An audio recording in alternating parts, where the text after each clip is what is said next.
Muy buenas noches, bienvenidos a Primer Círculo.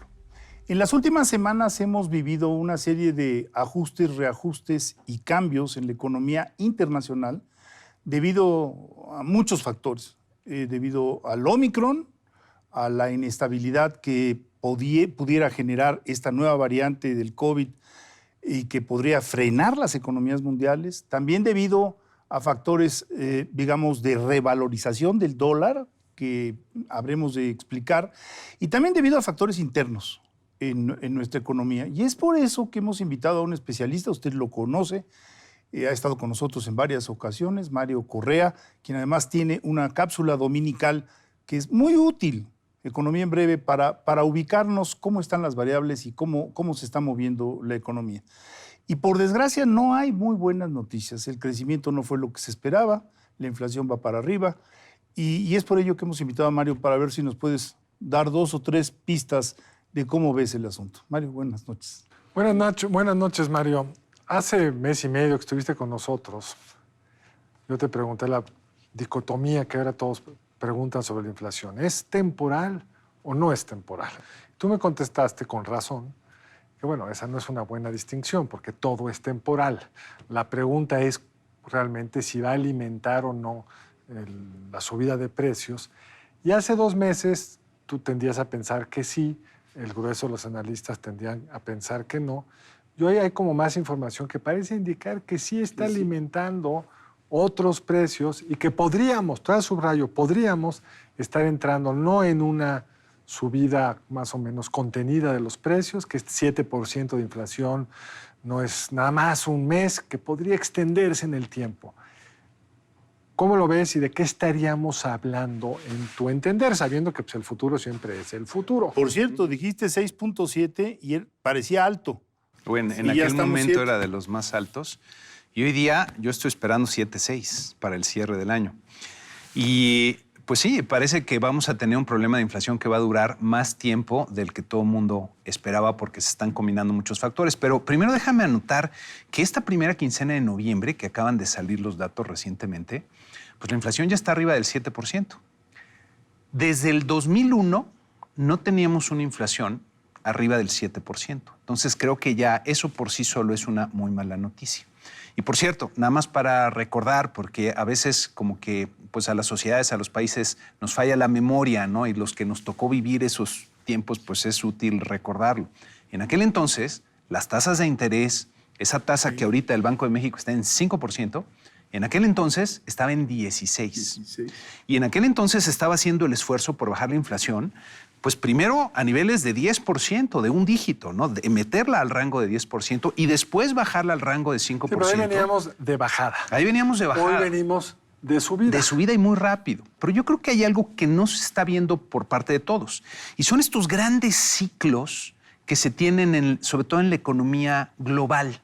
Porque una forma de caracterizar lo que está pasando ahorita con la inflación es que puede ser un cambio en precios relativos, en donde están aumentando una serie de precios, especialmente de mercancías, aunque en México también en el caso de los servicios. Y esto obedece a estos grandes ciclos. Y déjame ponerlo así.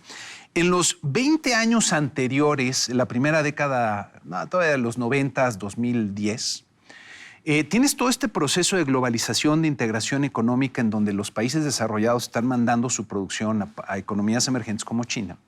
Y al mismo tiempo se están integrando muchas nuevas tecnologías que permiten pues, una presión a la baja en los costos. En la medida en que tú estás aprovechando esas economías a escala, estás implementando esas tecnologías, pues muchos de los costos están bajando y eso es parte de lo que te ha permitido en todo ese periodo de tiempo tener inflaciones muy bajas.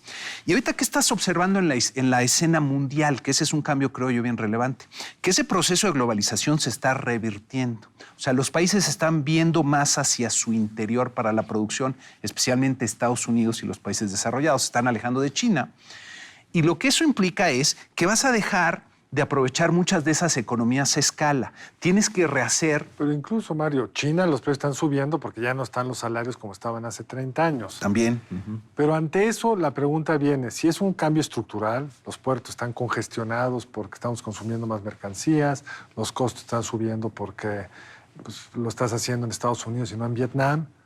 ¿La política monetaria puede hacer algo al respecto? ¿Van a descargar más rápido los contenedores en Los Ángeles y va a haber más semiconductores y la política monetaria se aprieta? Pues mira, esa es una pregunta que hoy día muchos analistas están discutiendo, pero si ves de las razones, y hace poco veía un economista muy interesante de una de las universidades de Estados Unidos que decía, oye, si tú ves todas las teorías de inflación, todas te estaban prediciendo por lo que está pasando que te iba a subir en estos momentos, especialmente las teorías monetarias. O sea, estamos acostumbrados a ver que los bancos centrales han impreso una cantidad de dinero impresionante, han aumentado la liquidez y no había habido inflación porque estamos en otro entorno.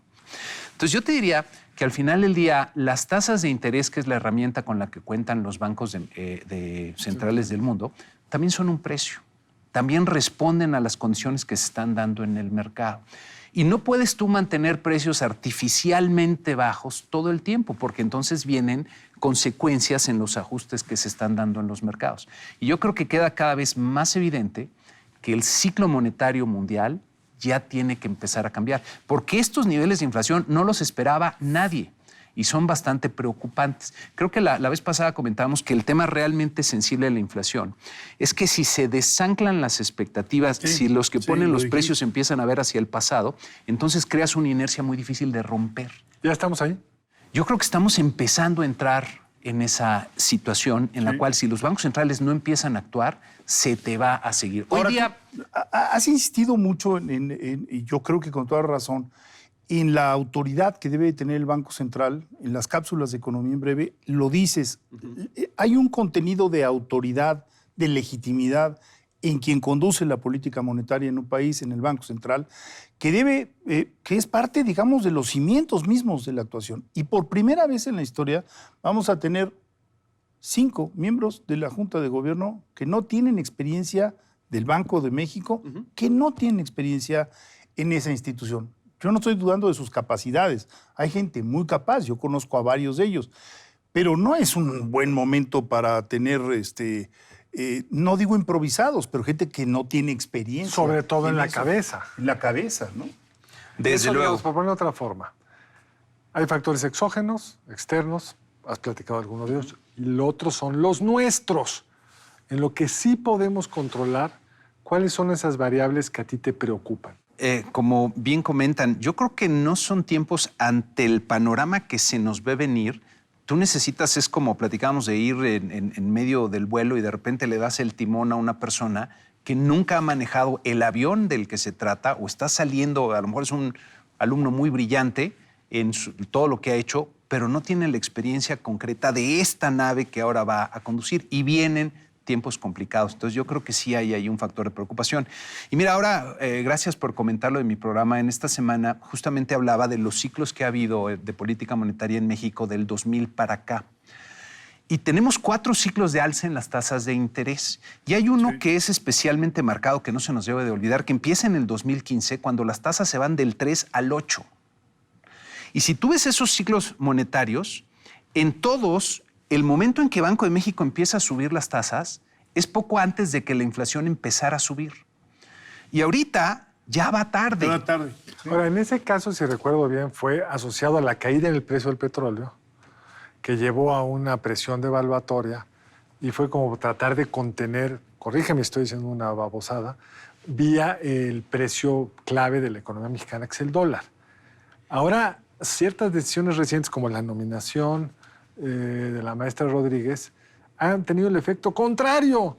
Han llevado a una depreciación del peso, que es uno de los elementos que luego alimenta la inflación. Entonces, estamos no solo con estas variables estructurales que tú decías, sino con unas que estamos creando Y el nosotros. entorno externo ha cambiado para México. Yo creo que no es coincidencia. Inclusive hay una gráfica que presento en mi programa. Si vemos la inversión extranjera de cartera en el país. ¿De cartera es cuál? Es donde vienen los extranjeros a invertir, comprar CETES, bonos del gobierno, A instrumentos diferencia de la del sector directa, que es cuando privado, ponen una acciones. Exactamente. Bueno, de hecho, hace unos días tuvimos el anuncio de una fuga muy importante, tenedores de bonos públicos mexicanos que se deshicieron de ellos. Han estado Esto... saliendo. Si ves el tercer trimestre, la cifra que trae la balanza de pagos, hay una salida de 14,600 millones de dólares en ese trimestre. Es la más abultada desde la crisis del 2009.